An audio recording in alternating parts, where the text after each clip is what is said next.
This was one of the most creepy and traumatizing things that has ever happened to me. I was staying with my family, mom, dad, grandma, grandpa, in an A-frame, chalet-styled cabin in northern Washington. Washington has a lot of forests and densely wooded areas. This cabin was also on a lake, and we brought our small lake boat with us. This trip was mostly so we could try out our new boat. Everything was going well. We were having fun on the lake, hanging out with family, and just generally having a good vacation. My family decided to go to a convenience store and leave me alone in the cabin. This happened a while ago, but I was old enough to stay home alone. The nearest convenience store was about 30 to 45 minutes down a dirt road. As you may have expected, this is where it started to go wrong. They left, and I volunteered to stay home because I was relaxing and didn't want to have to get in a car. About 15 minutes after they left, it started to get dark. I am walking around listening to music and enjoying the sunset perfectly framed over the lake. Chalets generally have pretty large windows, and this specific cabin did not have curtains. This made watching the sunset pretty enjoyable, but did not help once the sun fully set. Washington is known for its forests and is also known for Bigfoot. This story is not related to Bigfoot, as it is just a legend. I am just pointing that out for reference. So at this point, I am messing around and exploring the cabin more because the sun has now set and there isn't really much besides dark, kind of creepy forest and the lake outside of the window. As I am messing around, something catches my eye. I swore I could have seen very slight movement down by the small boat dock, about 125 meters down a small windy path or hill. I didn't really think much of it as I was in the forest and there were many animals that could have been moving around. At this point, I have forgotten about the movement I saw and head to the bathroom, which is down a hallway away from the window. While I was in the bathroom, I just got this terrible feeling, like something was wrong. I wanted to go check to see if there was anything inside the cabin or anything outside. I couldn't do this, however, because I was, well, using the bathroom. The longer I stayed in the bathroom, the worse the feeling got. Every drop of rain landing on the roof felt like the tick of a clock counting down to the end of the world. I quickly finished up in the restroom and practically sprinted down the hall. I looked out the large set of windows and saw nothing but the lifeless forest and the moonlight reflecting off of the lake. I then started to feel that stereotypical feeling of being watched. Generally, nothing even is watching you. Or so you think. This time, there was something watching me. I turned around and looked down the hall at the other clear glass door at the end of the hallway. Standing on the other side of that door is a freaking deer standing on two legs. My mind instantly screams, "Skinwalker." I try not to acknowledge it. I close my eyes and sprint back to the bathroom, locking myself in the bathroom as it is the only room without windows. I sat there in silence, barely breathing for what felt like 12 years. My family finally got back and I came out of the bathroom. Nothing was there, and after checking the next morning, there were no signs anything ever had been there. You can choose whether to believe me or not. You can choose whether to believe that it was all in my head. But even if it was all in my head, it still truly was a scary experience. This all goes back to when I was about 10 years old. It was my nephew and niece's birthday. My niece is about 4 years older than me. I don't know how, but she just is. My nephew was about 1 year older than me. My niece and nephew's birthdays were both in January, and their birthdays were pretty close together. So my sister and her fiancé decided to book a hotel for both birthdays on the same day.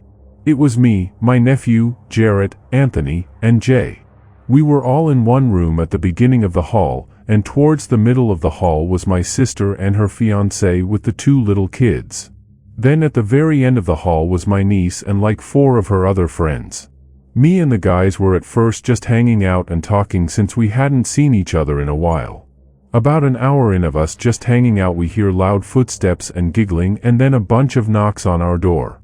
Of course, we assumed it was my niece and her friends, and we were right. They would keep coming back and knocking just to get our attention, but we ignored them. But as they started to knock more and more, it got quieter and quieter. It went from Jumbo stopping laughing and loud knocks to no sound at all but 2 tiny knocks. We were a little weirded out, and then Jay asked us if we thought it was still the girls knocking on our door. That sentence gives me chills. The possibility of someone else knocking on the door other than the girls freaked me out, but I pushed it to the side and said it was still probably them and we shouldn't worry about it. But of course, we were wrong. Anthony called my niece to be sure they weren't still knocking on the door. My niece said that they stopped doing that a while ago, and Jarrett looked at each other in disbelief. We didn't buy it. That's when Jay signed at us to be quiet and then pointed at the bottom of the door that entered our room. As usual, you can see the hallway light from that tiny crack under the door, but something was wrong. You could see two shadows under the door, which I'm guessing was feet. At this point, I was freaked out, but of course, Jay adds to my stress when he goes over to the peephole and says, "Nobody's there." My roommate always listens to horror stories to fall asleep and constantly nags me to share because I've had a couple of weird experiences in my life. So, I'll start with my most recent one. Excuse my writing, by the way. I'm not a native speaker, and I'm not good at telling stories. First of all, I need to give some context. I study fashion, so I took pictures of a model wearing my dress for my portfolio.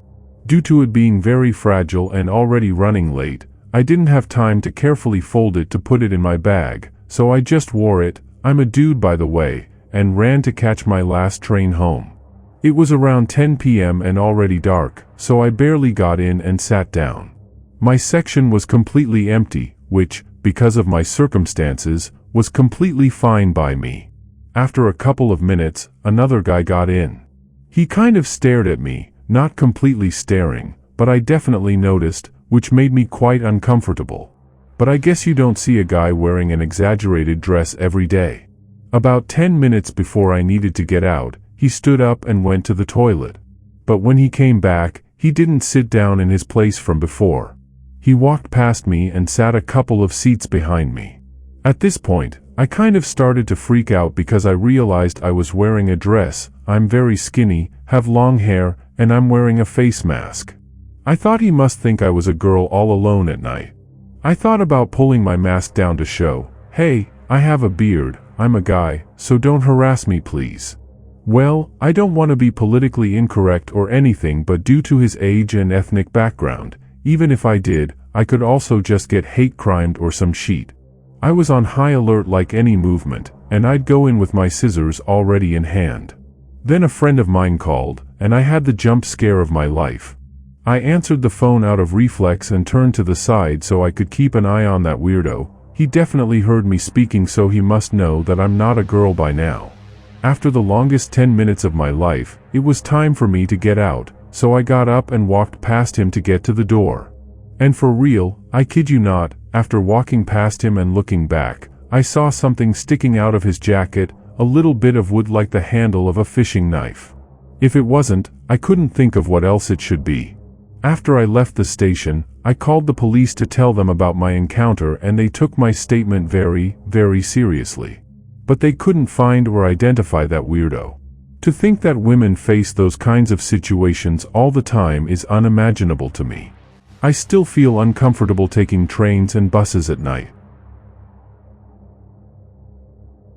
I was about 14 years old at the time and walking back from school. Unfortunately for me, I have to walk through a sketchy area to get home. As I approach the underpass, subway, I see a man, tall, white, skinny, coming out of the underpass on my side of the path. He immediately crosses the road to the other side. I lose focus and start looking at the floor and continue to walk towards the underpass when I get this sudden feeling of uneasiness. I look up and this man is sprinting full force directly towards me. The thing that freaked me out the most was his face, as he just looked so angry and ready to attack. I've never felt this feeling prior or after again, but I get this cold sweat instantly, as if my body knows this man is trying to kill me or something. I start sprinting straight away, not looking back once. I'm a fairly overweight kid, so I didn't think I had much hope of escaping him, but after like 5 minutes of running I looked back and he was gone. I'm not sure why, but I rang a friend of mine straight away and told him about this. I described the man to him and my friend instantly knew who he was.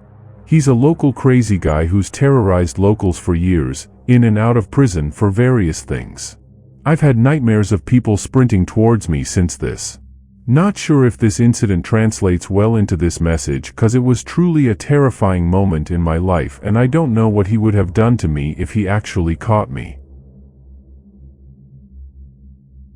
Decades ago, in my youth, I lived in a small town in India without modern amenities like smartphones, video games, or the internet. Entertainment back then was going to the cinema, a special treat for us kids. I vividly remember a particular night when I eagerly went to watch a re-released, old black and white film in a theater called Vijaya Mahal. The cinema was on the eastern side of town, separated from our place by a major railway line. Although it was a late-night show, I managed to get permission from my family. After an exciting evening at the movies, the show ended around 1 a.m., and I made my way back home.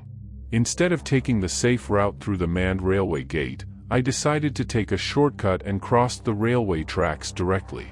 As I walked in the darkness, lost in my thoughts about the movie, I suddenly felt something soft at my feet. Unable to see clearly, I curiously reached down and found my hand grasping long, wet hair. Startled, I realized I was looking at a human head without a body nearby. Fear engulfed me, and I hurriedly moved away. With my senses heightened, I carefully made my way back, avoiding any mishaps, and managed to reach the other side of the railway line. Once there, I couldn't forget the eerie encounter. The next day, the local newspaper reported that a woman had committed suicide by jumping in front of a train. This haunting incident remained etched in my memory, and I couldn't share it with anyone for a long time. It took me a while to overcome the fear and to see darkness as just darkness again, without the haunting image of that night.